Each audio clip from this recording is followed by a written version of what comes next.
haufananishwi na kitu kingine, haufananishwi na kitu kingine, haufananishwi na kitu kingine.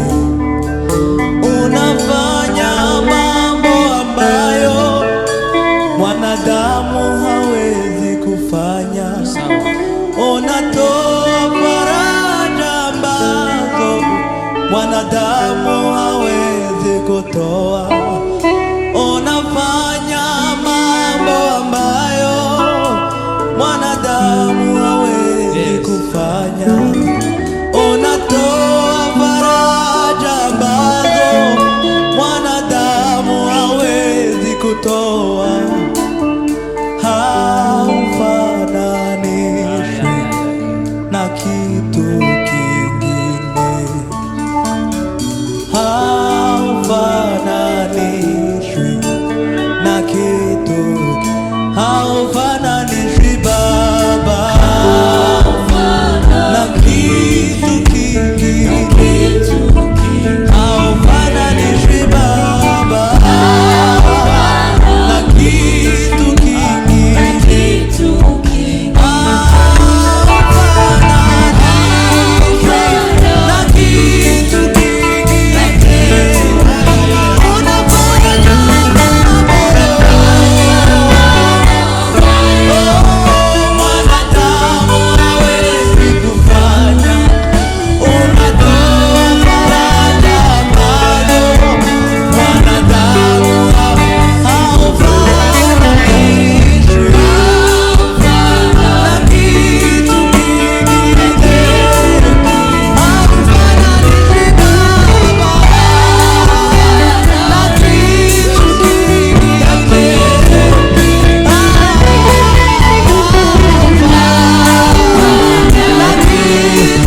Somebody tell him there is nobody like you, Jesus. Not money, not our parents, no friends, not anybody. How fun is it?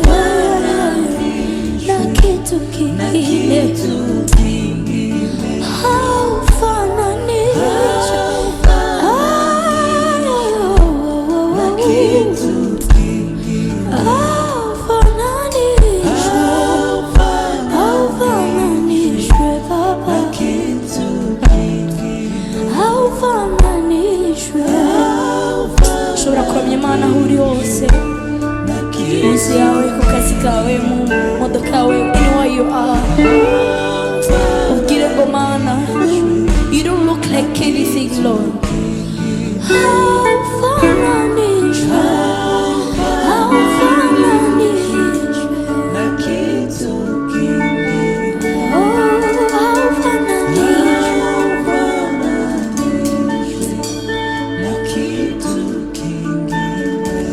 This song, the summer we read Mungoma za kabiri kandi no kuri gatatu.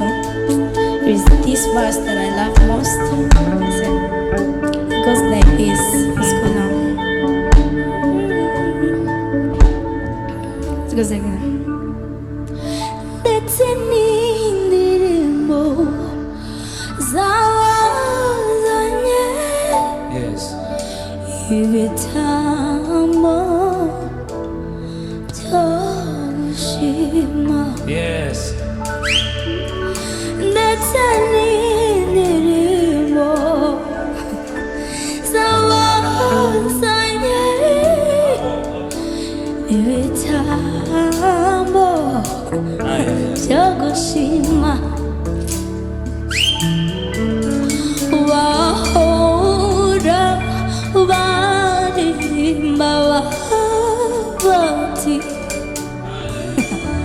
yego Imana yacu ni nziza. Bahora bahora yo yo yo yo yo yo yo yo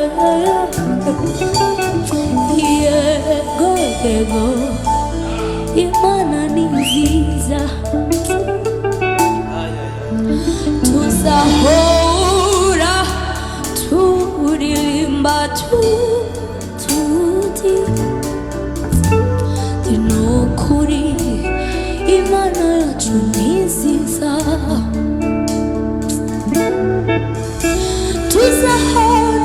Tuzahora yo yo yo yo tutiyarala ati yego yego yego ntidushidikanya. Truly our God is good.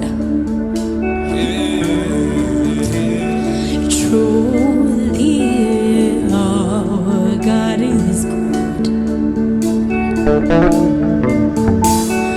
Yego Imana ni nziza. Washobora kubihamya ko Imana ni nziza. Yego yego yego yego yego nukuri yaraturize. Yego ntidushidikanya. No no no no no no no. Yego yego yego yego umupfusha ni mwiza, mu kubabara ni mwiza. Yego yego yego turwaye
oyego imana ni nziza tuzahora turirimba turamya tuti ayayayaya yego imana ni nziza tuzahora turirimba turamya tuti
kandi niba inyota twebwe abanyotewe umutima ushonje awuzuza umutima ushonje uzuza ibyiza ku bibere yawe n'umugisha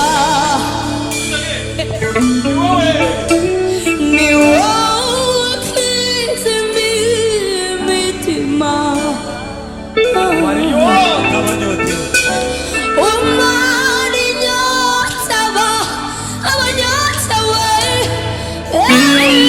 umutima ushonje uzuza ibyiza ku bibere yawe n'umugisha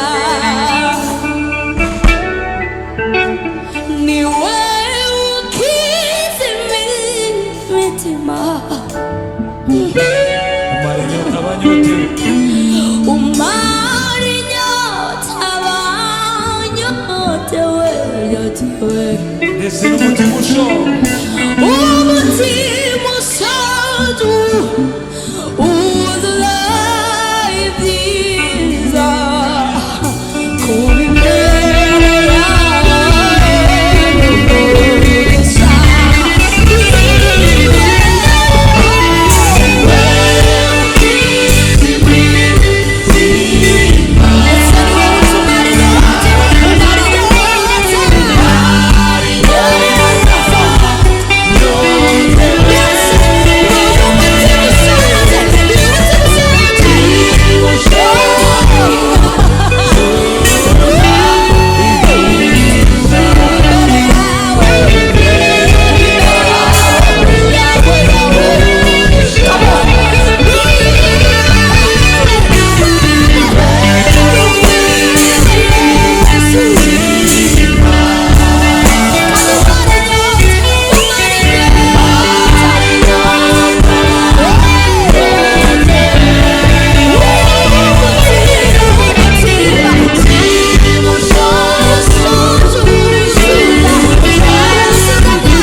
kure n'amasezerano y'Imana ndetse ntitwari twemerera kwegera hafi y'inzu y'Imana ariko Imana yarukingirije hera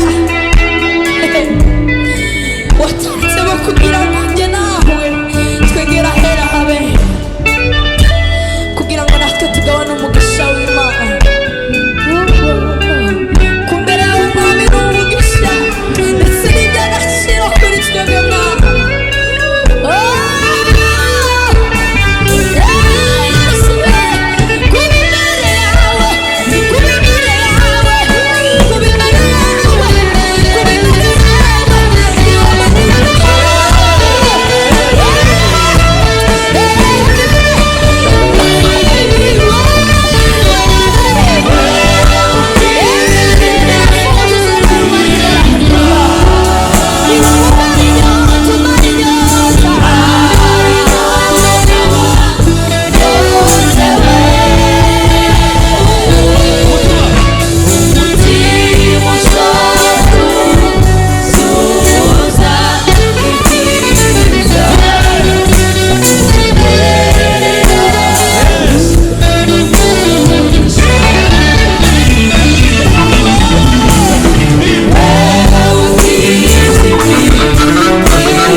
Can you clap our hands for Jesus?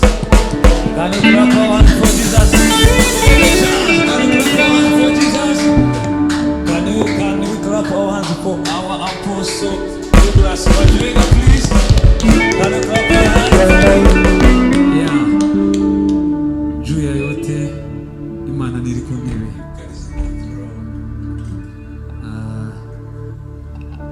As we proceed, baza mwikomera amashi mushyira mikrofone hasi mwikomera amashi.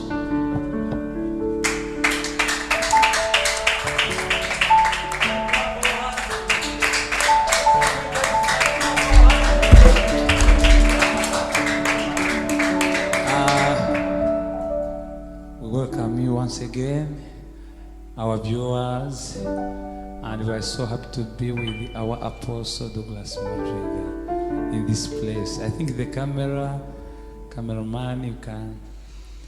People, they don't see that our Apostle Worshippera is around. You can just, yeah. Wow. Please, can you clap our hands for him? Yes, he's in this place. Apostle, tunakukaribisha sana. Mungu akubariki. Pako neno moja hapa. The song Sandra Shaw was worshiping. It's in 2 Chronicles chapter 7 verse 3. Please, a small piano strings. 2 Chronicles chapter 7 verse 3. I think you can read in English. If kama poso iko na Kiswahili unaweza kusomea na shida. 2 Chronicles chapter 7 verse 3. The Bible says, when all the children of Israel saw how the fire came down and the glory of the Lord on the temple, they bowed their faces to the ground on the pavement and worshipped and praised the Lord, saying, for he is good, for his mercies endure forever. The word of the Lord. His mercy endures forever. Apostle iko na upako. I think you can share with these people that word. Tunaukaribisha sana. Yeah, unaweza kushare na watu, unashika. That's it. Like 10 minutes share with the people. He's our preacher. Please can you clap our hands for him as he to share with us. Hallelujah, praise the Lord. Let us put together our hands for our worship ministry team. I'm sure we can do a much better job than that in the name of the Lord. The bass guitar, praise the Lord. The jazz drums, praise the Lord. The solo guitar, praise the Lord. The keyboard, praise the Lord. If you have your hands, praise the Lord. Hallelujah.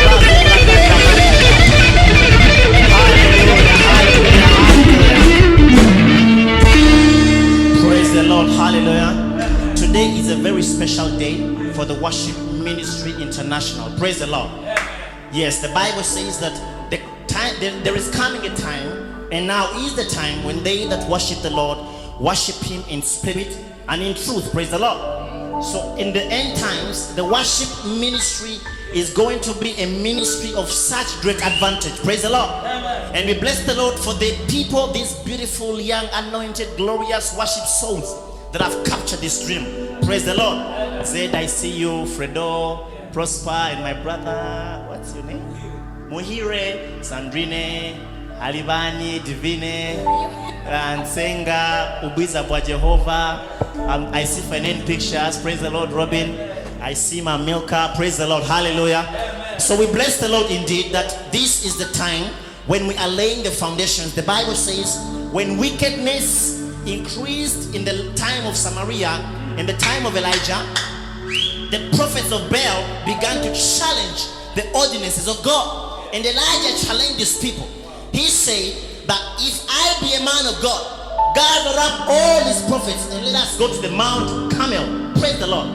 And so he gathered all the prophets, more than 450. And then the Bible says, Elijah told them, call upon your God, upon this mountain. The God that answers by fire, from today we shall know that indeed he is God. Praise the Lord.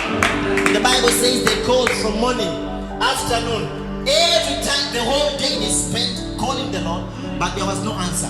And the Bible says, and Elijah prepared the altar. What we are doing when we worship is we are preparing the altar for the fire of God to come down. Praise the Lord.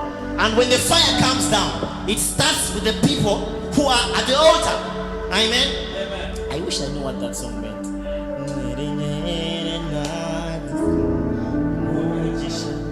Wow. Praise the Lord. So as I wind up, today is not my time. This time is for our worship ministry. I just want you guys to know that now is the time that you are stepping into prophetic destiny in the name of Jesus. Amen. I just want you to know that the Lord that has started this wonderful work in you will make sure that it accomplishes what He starts. Praise the Lord. So I just want you to know that the nations are open. You will go to Africa, to Europe, to Asia, to Canada, to the Middle East, to which other continents in there? Geographers. Praise the Lord.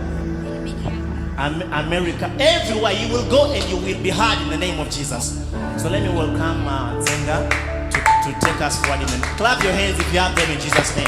Hallelujah. Tumupe makofi Apostle. Anikwambia We are so safe, we are confident, we are proud to have you in this place. It's a blessing. Bahora baririmba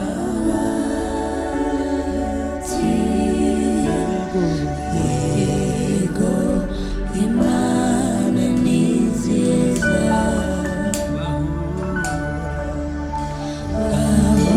Ndagusaba aho wicaye, aho uhagaze, niba uri mu modokari, aho ugiye hose, watuye izina ry'Imana, umenye ko Imana ari nziza. Dufatikanye n'aba baranza tuvuge ngo Imana yacu ni nziza, bahora baririmba. Abakerubi, abaserafi, ibizima, abasaza 24 bose bahora baririmba ngo yego Imana ni nziza. Nimba ufite ikibazo icyo ari cyo cyose, nimba urwaye kama we ni mgonjwa, urukukuramya Imana igukize, Imana igukize indwara umaranye igihe kirekire, Imana igukize ubwo burwayi umaranye igihe kirekire. Indwara iyo ari yo yose ntayo ikomeye ku Mana. Bahora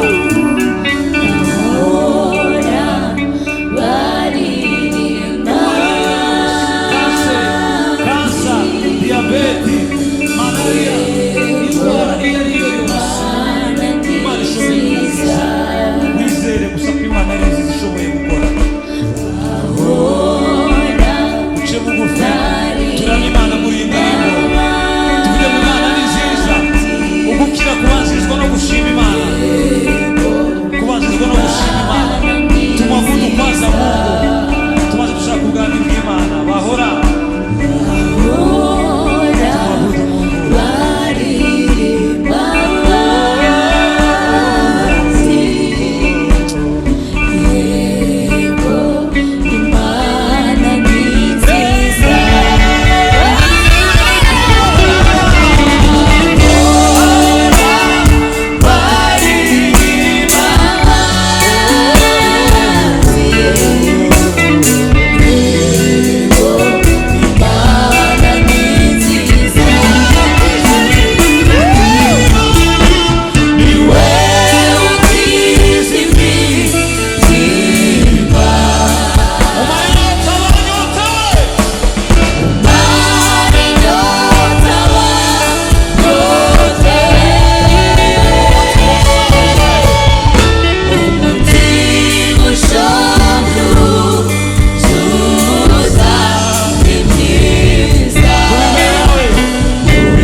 Worshippera